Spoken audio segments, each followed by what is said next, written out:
nous et réalisation d'un système d'enrôlement défi. D'accord, bonne chance et vous pouvez commencer. Madame, Monsieur, les membres du jury, bonjour. Nous sommes ravis de vous présenter notre projet de fin d'études intitulé Étude, conception et réalisation d'un système d'enrôlement défi. A été effectué au sein de l'SPBN de Châteauroux qui produisent essentiellement les faisceaux électriques, élaborés par moi-même et ma collègue Khaled Bouzouki et encadrés par M. Ahmed Djel. Pour structurer notre présentation, nous allons suivre un bloc clair. Tout d'abord, nous décrirons le cycle de production d'un câble automobile et nous expliquerons l'opération de levage.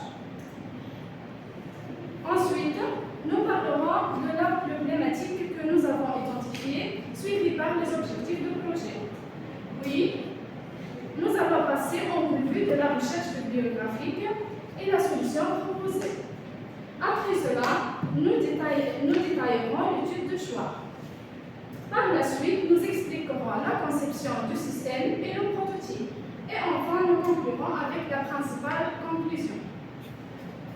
La production d'un câble automobile conforme aux exigences de cahier de charge se fait en passant par deux zones, zone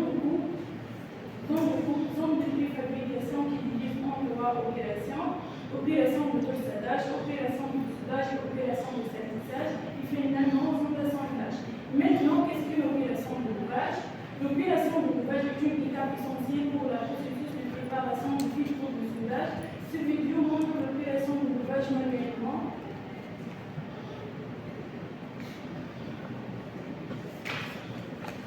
Dans notre projet, nous avons identifié un problème majeur dans la zone de préfabrication de processus d'enrôlement ou bien l'opération de levage, qui entraîne des pertes significatives. Des pertes de temps significatives. En comparant le temps théorique et le temps pratique pour enrôler son fil de 7 mètres, nous avons constaté que le temps théorique est 2824 secondes, tandis que le temps pratique 2400 secondes. Cette inefficacité se traduit par une perte de temps de 6h20 sur une période de 24 heures, ce qui affecte directement les revenus de l'entreprise. Cela entraîne également des dommages à la santé des ouvriers. Alors, comment pouvons-nous optimiser le processus d'enrôlement pour améliorer la productivité et le bien-être des ouvriers? Notre projet alors a pour but de mettre en place des solutions pour rendre le processus d'enrôlement manuel plus efficace. Nous visons à réduire l'écart entre le temps théorique et le temps pratique pour améliorer la productivité globale. En parallèle, nous avons concentré également sur l'ergonomie du poste de travail, afin de diminuer la fatigue et les problèmes de santé des ouvriers, contribuant ainsi à leur bien-être et à meilleure performance au sein de l'entreprise. Avant de proposer une solution, nous avons effectué une recherche bibliographique pour bien comprendre les meilleures pertinences de mettre en romantisme l'ergonomie de poste de travail. Le premier est un système de levage motorisé de rôle de diamètre extérieur maximum de 12 mm et d'une longueur maximum de 10 m et qui est efficace, mais nous avons une longueur maximum de 12 mètres. Le deuxième est une enrouleur du câble. Une enrouleur de câble, elle est efficace et ergonomique, mais cette enrouleuse est placée directement derrière un système de coupe contrairement à notre installation. Dernièrement, machine d'enroulement et déroulement. C'est une machine capable d'enrouler et dérouler tout type de câble, mais ne répond pas à nos besoins spécifiques. Après notre recherche bibliographique, nous avons proposé un système utilisé dans diverses industries, et notamment l'industrie de câblage. Ce système organise et facilite le processus d'enroulement. Nous avons dessiné un croquis de ce système simple et efficace que nous avons travaillé à réaliser. Notre système alors est une enrouleur automatique utilisée par un utilisateur pour enrouler des fils de différentes longueurs de différentes distances, alimenté par une énergie électrique dans un environnement adapté et sécurisé par un parcours de sécurité.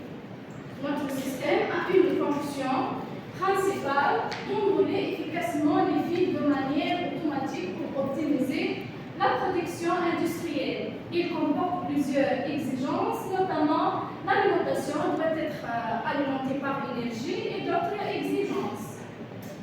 Alors, dans notre système, on trouve que le démarrage de la programmation se fait par l'utilisateur. Après cela, quels sont les différents échanges entre les différents systèmes, les différents acteurs et le système au cours d'un scénario spécifique d'utilisation? Notre système fonctionne comme la suite. L'utilisateur fait l'activation sur un bouton de mise en marche, le système est allumé, l'utilisateur fait la programmation sur une interface en machine, l'installation de fils et les fermetures de capot. L'enrouleuse en cours d'enrouler le fil. Après, l'utilisateur ouvre le capot de sécurité et enlève le fil à enrouler.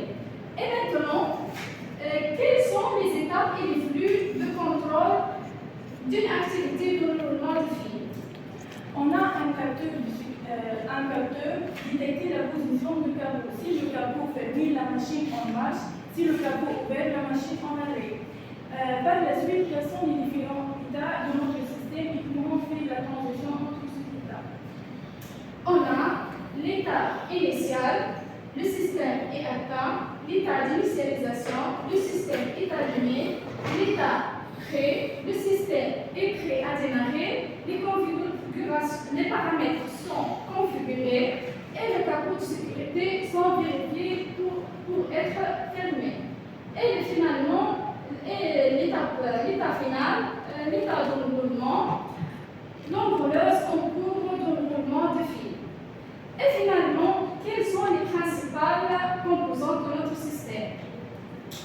Notre système comporte un moteur, un automate, un capteur et une carte d'alimentation, écran tactile, une ventilateur de refroidissement et un bloc mécanique qui contient châssis, disque et des tiges. Maintenant, regardons les calculs moteurs. Cette partie est essentielle pour déterminer les spécifications techniques nécessaires pour que notre système fonctionne bien. D'après ces calculs, nous avons choisi un moteur pas à pas NEM 234, référence 86 CN 35, a été choisi pour sa couple adéquat et sa vitesse de rotation suffisante. Passons maintenant au choix d'autres composants. Après avoir sélectionné le moteur, nous avons choisi les composants restants.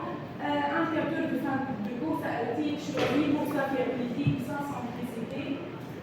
PHM, interface en machine, fait référence à un tableau de bord qui permet à un utilisateur de communiquer avec une machine.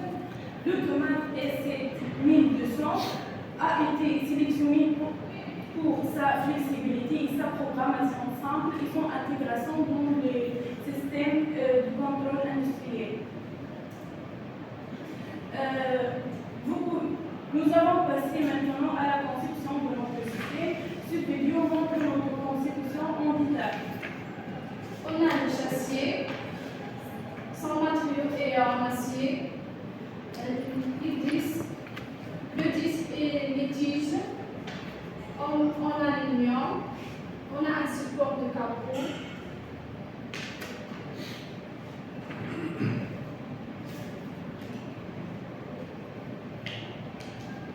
On a un capteur de frein de course détecter la position de capot. Si le capot est ouvert, le disque, l'enrouleuse en appui. Et si le capot fermé, l'enrouleuse en marche.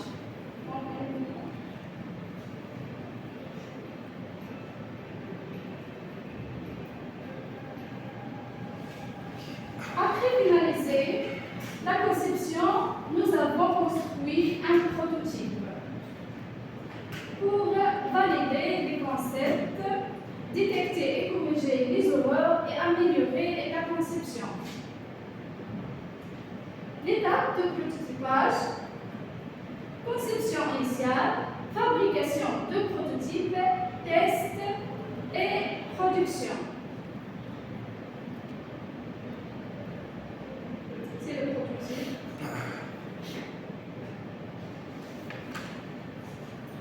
On a un problème pour avoir.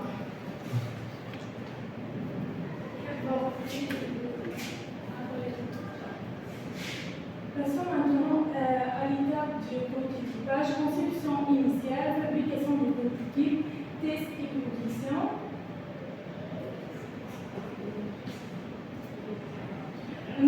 Passons maintenant à la partie électrique du prototypage. Nous avons passé par 3 montages pour obtenir le montage final. Le premier montage, on a lié le moteur pas à pas avec le gaz Arduino à travers un driver.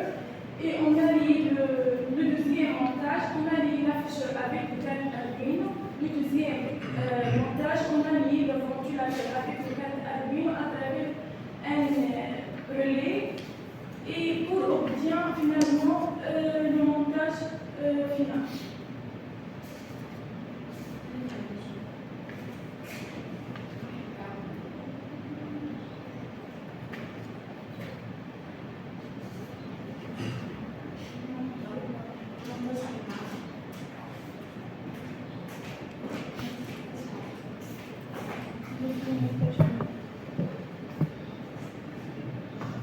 خليه juste بعدين مش بعد كده تجيب البي سي بتاعك تسرع المونتاج.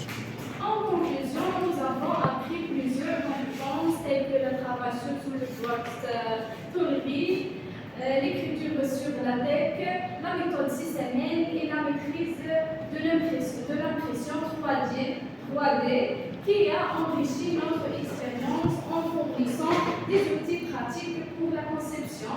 Cependant, la partie automate à présent des défis notables nécessitant une approche approfondie, plus surmontée. Pourtant, cette expérience a été bénéfique, permettant une progression significative, notamment le passage d'un niveau débutant vers un niveau intermédiaire. Merci de votre attention.